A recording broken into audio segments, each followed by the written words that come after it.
All right, we're 2 minutes past, so just for the sake of time, I'll go ahead and get started. Thanks everyone for being here today for our eSTAR webinar. I have a few logistics and background slides, and then I'll turn over to our speaker. So just for some logistics, all participants other than the speaker will be muted. If you have questions, please put them in the question box, and I do have a slide on what that looks like. We will record today and can share with the registrants later this week. And we will have time after the presentation for some questions. Anyone who has trouble, please feel free to email me and I'll try and help you. And this is what that question box looks like. I think most people are familiar with HESI, but for those that aren't, we're the Health and Environmental Sciences Institute. We're a nonprofit based in Washington, D.C., but we work globally. And we work with folks from academia, government, industry, and other research institutes on issues you couldn't solve just in one lab. A lot of our topics relate to toxicology and methodologies to improve risk assessment. And the work we're highlighting today is related to our Emerging Systems Toxicology for the Assessment of Risk Committee, or eSTAR. And in eSTAR, we're really looking at methods that can improve systems toxicology, a lot of these related to genomic biomarkers. This is our current portfolio for those that are interested. So again, a lot of our projects are related to transcriptomics or genomic biomarkers, but also some newer systems toxicology techniques such as cell painting. And I'll send these out, and for anyone that's interested, I'm happy to talk more about these projects. And for today, I'm really pleased we have Dr. Kozyra joining us from Nanovery. Dr. Kozyra is an expert in DNA nanotechnology, DNA computing, and complex artificial intelligence with over a decade of hands-on, hands-on, I'm really sorry, the bio went away. I'll do a take two. I'm really sorry, Dr. Kozyra. Okay, let's take two on that. So Dr. Kozyra is an expert in DNA nanotechnology, DNA computing, and complex artificial intelligence with over a decade of hands-on multidisciplinary experience at the forefront of computational nanobiology. As the founder of Nanovery, he focuses on leading the development of advanced DNA nanorobots to diagnose the world's deadliest diseases. Before founding Nanovery, he worked at ICOS, one of UK's top synthetic biology groups, where he made substantial contributions by designing novel DNA nanodevices and developing new algorithms for DNA sequences. His pioneering work on DNA barcoding technology has led to the creation of a university biotech spinout. So please join me in welcoming our speaker today, and I will give you permission to share now, and you should be able to be the presenter. So thanks so much for being with us today. Thank you, Connie. Thanks so much for this kind introduction. So I'm Jurek, I'm the founder of Nanovery, and today I'll tell you about the platform that we built, which is Nucleic Acid Nanorobotics, and application of this platform to the detection of novel biomarkers, which are microRNA. So before we get into this, I want to tell you a little bit more why I'm doing what I'm doing. And this is because once upon a time, I was watching this series called Battlestar Galactica. And in this series, in one episode, Starbucks is landing on the alien planet, and she's taking out this testing kit where she looks at the atmosphere. And a few seconds later, the test turns red, and now she's very displeased and stuck on this planet with the atmosphere that's not possible to sustain life. And for me, this was the moment when I realized that the tests of the future will look somewhat like this. And this is the future that I would like to build. So roughly around the same time that this episode aired, Andrew Fire and Craig Mello got a Nobel Prize for the discovery of microRNA and the RNA interference with gene silencing. And microRNAs are actually really powerful biomarkers because they have all the features of good biomarkers. Namely, they're significant. They regulate over 60% of the coding genes. They're stable. They essentially are present in those protective complexes, so bound to proteins. They're present in microvesicles and in exosomes. They're specific, and by that we mean that they're tissue-specific microRNAs, but they're also disease-specific microRNAs.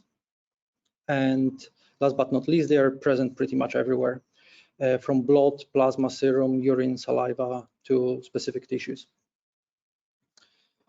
And here on the right, you can see essentially a network of microRNA targeting genes, with red nodes being the microRNAs, and in blue are actually the genes that those microRNAs interfere with and regulate.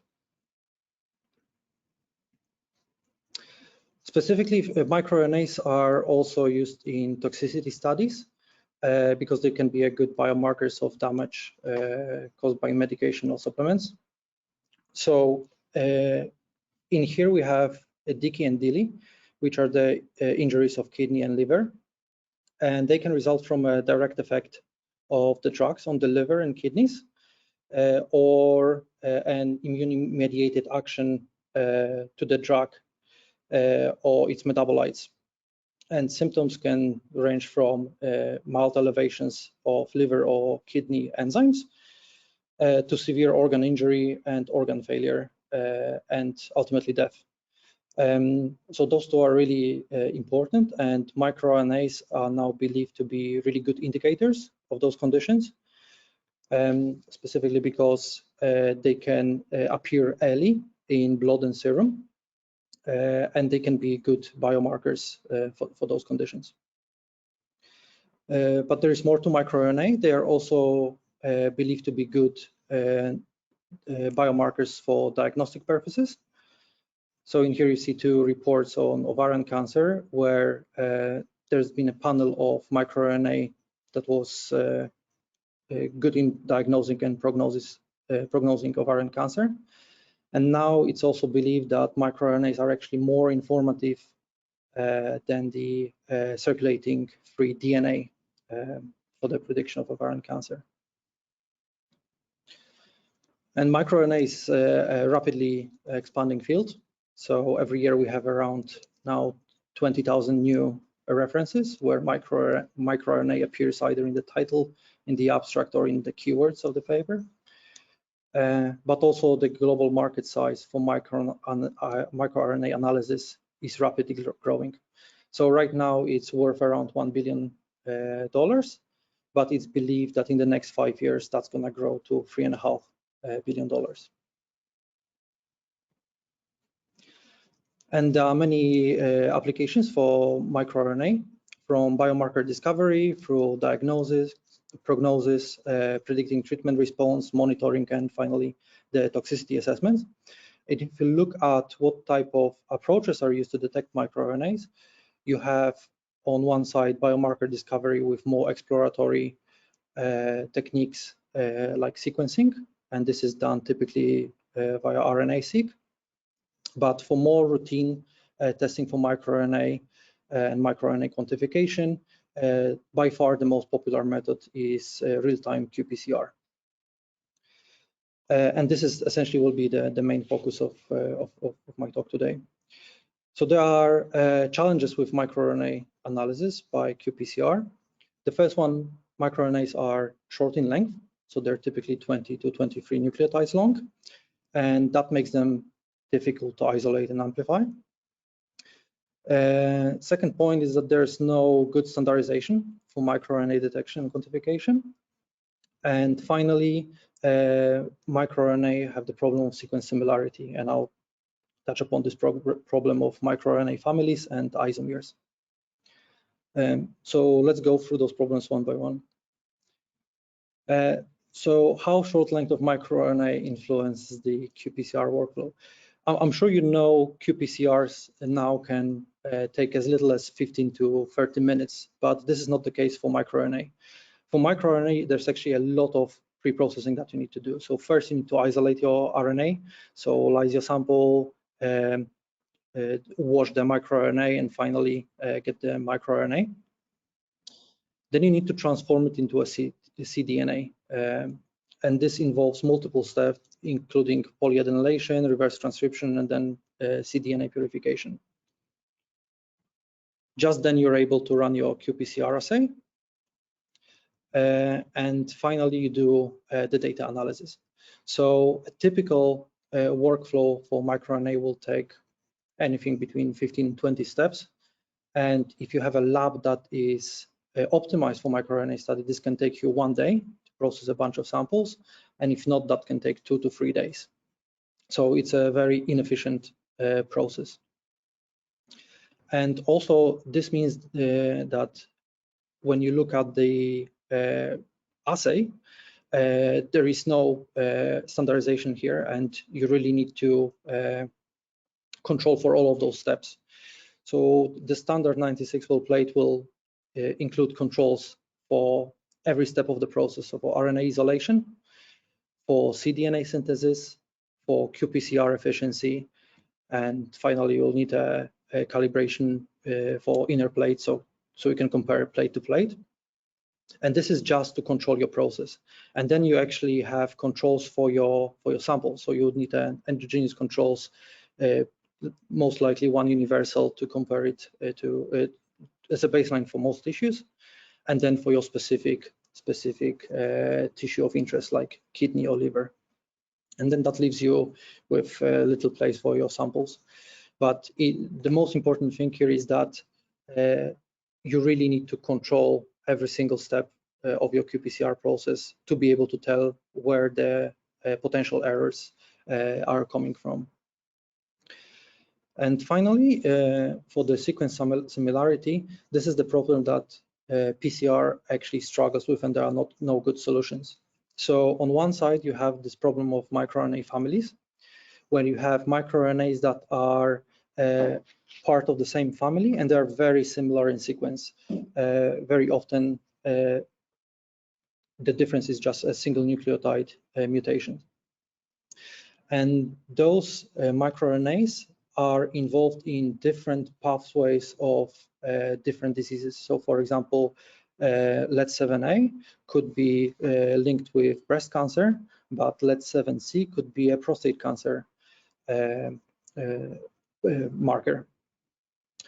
And PCR really is notorious for struggles with those type of similar biomarkers.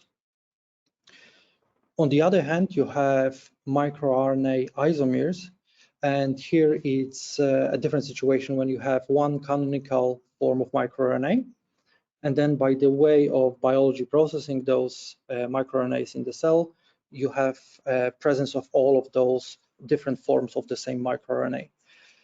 And in here, our collaborator recently showed that PCR is actually really bad in distinguishing between those. So you see here on the right, canonical microRNA 1 to 2 is in blue, and in red it's an effect of a single nucleotide deletion when PCR essentially vary. Well, the efficiency of your results is 10 cycles, which is 1,000-fold difference in your quantification.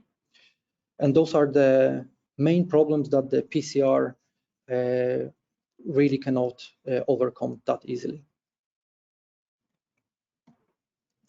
So let me introduce the platform that we've been working on for the last few years. And this is a platform that offers innovative molecular testing and quantification for DNA and RNA biomarkers, but we believe it's best suited for microRNA biomarkers. And the idea here is simple. We create those DNA nanorobots that you can just insert into your sample of interest. And when they pick up the biomarker that they were programmed to pick up, they would produce a fluorescent signal as a response. As a high-level features of our technology, we do signal amplification at room temperature. So it's anywhere between 20 and 37 degrees. This technology is completely enzyme-free. It has the cost-efficient and simple protocol using a simple plate reader, and it works directly in a range of different environments and complex media. So here is how our technology looks underneath. So we have a modular design where everything is constructed with synthetic DNA. We have a detector module, the amplifier module, and the responder module. And the detector is responsible for picking up your biomarker and triggering the amplifier. When the amplifier is activated, it essentially activates this cascade reaction that amplifies the signal. And this is a very different type of amplification than your PCR that just makes the copies of your biomarker. In here, we essentially perform conformational changes on your device, and instead of biomarker amplification, we have a single amplification. And finally, we have the responder module that produces a fluorescent response that is very easily to pick by a simple plate reader. So the advantage of this modular design is that just by changing the detector module and keeping the rest of the device intact, we can adapt it very quickly to different types of biomarker and different types of applications. And we have AI and computational pipeline that we use to design those nanorobots. So if we go one level underneath, what's happening on the molecular level, this is essentially a fundamental reaction of all dynamic DNA nanotechnology. That's called Toehold mediated strand displacement. And in here we have an input strand, which can be a biomarker of interest. And we have a module of a nanorobot that is partially double-stranded and partially single-stranded. And this single-stranded part we called a toehold. So upon the initial binding of the toehold to your strand of interest, the mechanism, essentially we have a start of the branch migration mechanism. And this reaction will go back and forth, and it's well understood, until finally we have a release of this output strand in blue that can be then picked by the downstream process. And we have a gate completed as a kind of side waste of the reaction. And we can model and program those type of reactions. We can program them to essentially pick up the biomarkers of interest, and we can model the kinetics of those reactions quite well. But in here, what you can see, it's a very simple reaction still when you have one input and one output, and this is essentially a simple transformer. So how can we use this to amplify our reaction? And here what I show are two examples from the literature. When you have on the left-hand side the catalytic hairpin assembly, and on the right-hand side the entropy-driven catalysis.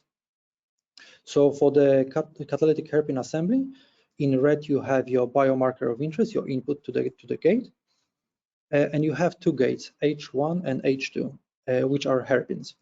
And upon the initial binding of your biomarker to the hairpin, this hairpin opens and allows for the other hairpin to interact with it. And when that happens, you have the release of your initial biomarker, and a gate is formed that essentially starts fluorescing because you have a separation between fluorophores and quenchers. Then the biomarker is released back into the solution and can activate multiple gates this way. Now, if you look at the right-hand side with the entropy-driven catalysis, it's a little bit more complicated system when, apart from your gate, you also have a fuel molecule.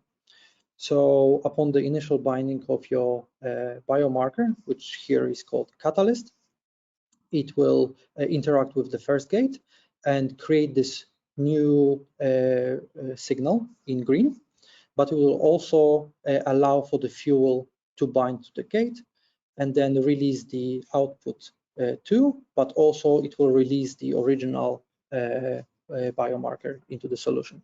So with this one, you have the same catalytic effect. And those are the typical systems that you find in literature. So what's novel about what we did at Nanovery? So if you look at the academic research, the typical amplification with those systems is 7 to 10x. And what we actually managed to do at Nanovery is significantly increase that amplification factor, where now our limit of detection is approaching the limit of detection of qPCR. If you look at the reaction type, obviously for the qPCR, you need a thermocycling, but for toll-mediated strand displacement and for our systems, all of this is using isothermal amplification at room temperature. In terms of sample preparation, qPCR requires extensive preparation steps, but our technology works directly in complex biological media. In terms of components, qPCR, obviously you need your primers, you need your enzymes, polymerases, and then you need your dNTPs to produce, to amplify the biomarker. However, our systems are purely made out of synthetic DNA oligomers. And the advantage that we made over what's available in literature is that in academic research, typically once you construct those devices, they require extra purification. So you need to purify all your components, and this typically takes the form of running them through the gel, scooping them out of the gel, and really at the end you're left with a very tiny amounts of those devices. But what we managed to do at Nanovery is using in situ purification, we managed to produce industrial scale of those components. And finally, the format of the qPCR is 96 and 384 well plates. In academic research, this technology is mostly done using quartz cuvettes, which is you record one data point for 1 day of reaction. And we managed to port this technology into the similar format as qPCR, so 96 and 384 well plates.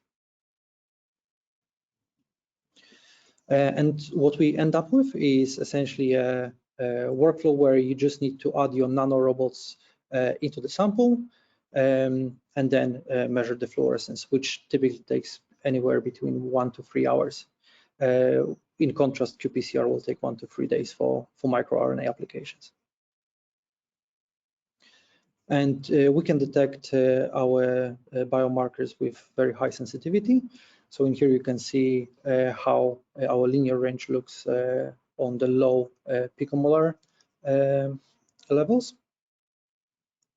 And we also solve the problems of the selectivity. So for microRNA families, you can see that we can detect LED7A with very high specificity, while the other biomarkers, with the exception of LED7E, that it's around 10%, we can detect them, we can distinguish between those biomarkers. So this solves the final problem of the qPCR. At the same time, if you look at the microRNA isomers, you want to be able to detect all of those with the same efficiency, and this is what we can do with our technology as well.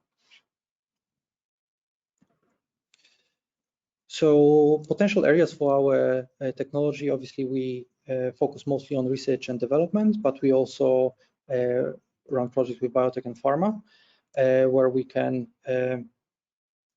help in drug development and drug discovery processes. But ultimately, we want this technology to be used for clinical diagnostics. So just to tell you a little bit more about the projects that we're running currently. One project we have with Center for Cancer, and this is on microRNA detection in cell lines. So in here you can see the two different cell lines, PC3 and LNA cap, and we show that we can reliably detect microRNA 221, which is involved in the prostate cancer pathways, and we can distinguish between the levels of this microRNA in the cell lines. The second project that we run is in the area of drug-induced liver injury. So here you can see the results from phase 1 of our projects, where we had looked at the microRNA 1 to 2, which is involved in drug-induced liver injury, and it's a liver-specific biomarker. So what we did, we took 12 blind samples from 3 different organs, from liver, from kidney, and the spleen, and we show that we are able to detect liver samples with high specificity. And in here, what's important is that we used RNA extracts, so those samples are packed full of different RNA biomarkers, but we were still able to distinguish only the microRNA 1 to 2 that was present in the liver. And finally, here we show on the bottom right corner the results in comparison to qPCR, where we essentially got the same accuracy of the results as the qPCR.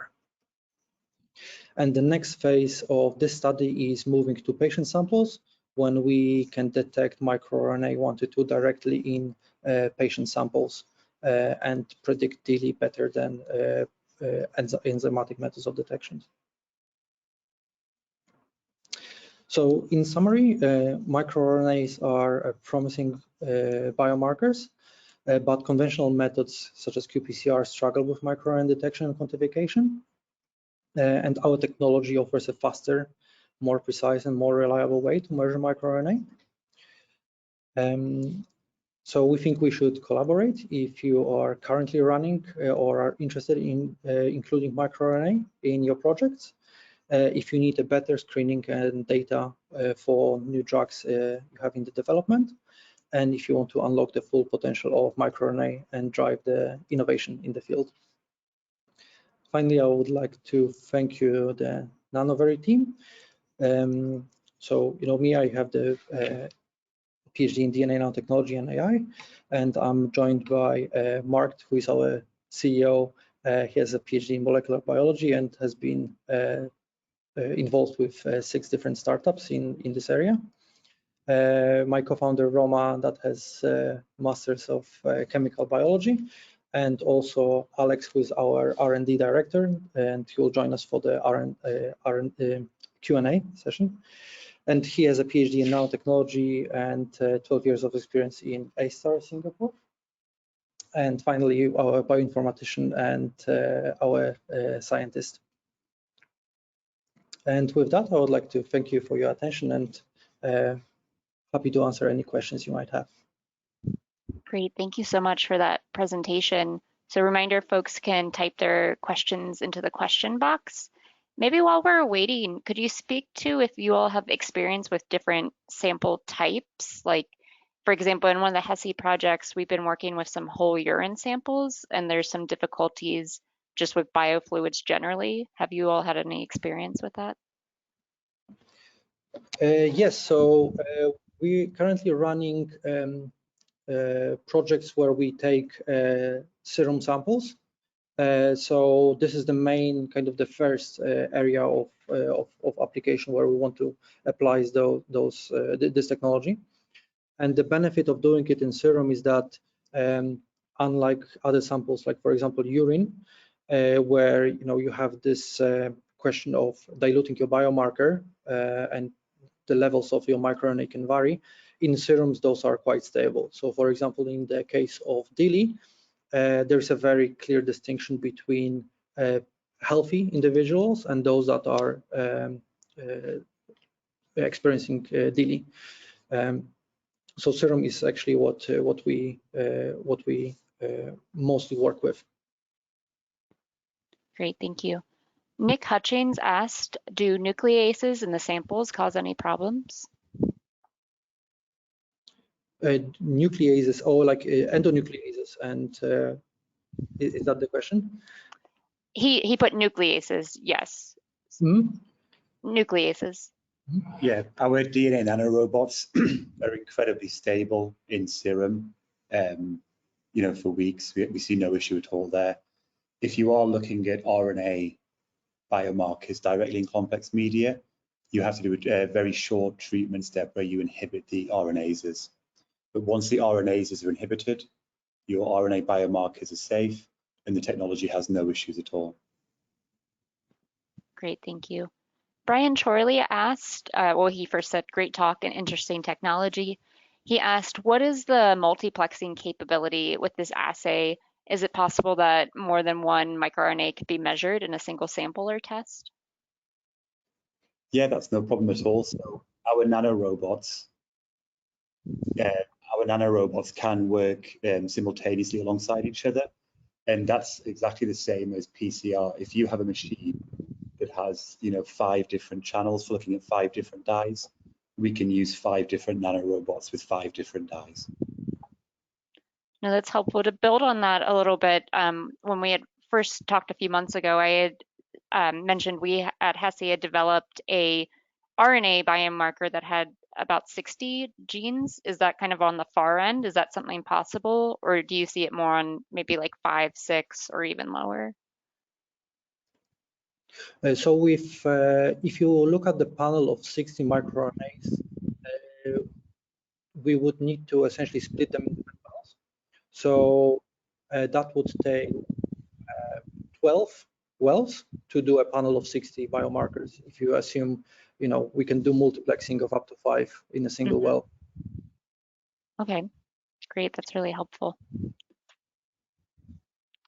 So I don't see any more coming in yet. Maybe we could talk about, a lot of this audience is more in the preclinical space, and I know you had some serum ones on there.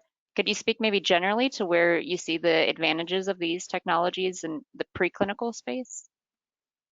Oh, absolutely. So in the preclinical space, when you look, for example, at drug toxicity, what we realize is that a lot of people are looking at protein biomarkers, and those are good biomarkers for general toxicity. But if you're actually interested in investigating specific pathways, then microRNAs are sometimes more informative, because then they essentially inform you on the actual pathway that your drug is affecting.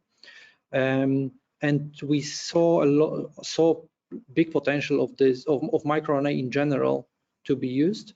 However, from the people that we talk to, they typically don't run those assays because, for example, qPCRs are too expensive, and you pay too much per data point, where it's no longer a viable thing for labs to do. So we believe that with the technology like ours, you can bring that price point down and actually run your samples and get more informative data about your toxicity and other aspects of drug development.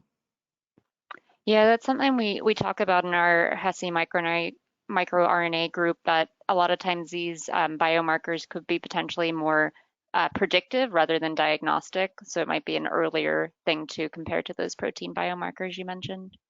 Absolutely. And there is another thing that, even if you look at high throughput facilities for proteins, it will take a few days for the protein to mature and be able to be detected by those assays. And while microRNA is an early indicator of something happening, so this is another advantage of going for microRNA over proteins. Great. Another question just came in. Olivia Gallup asked,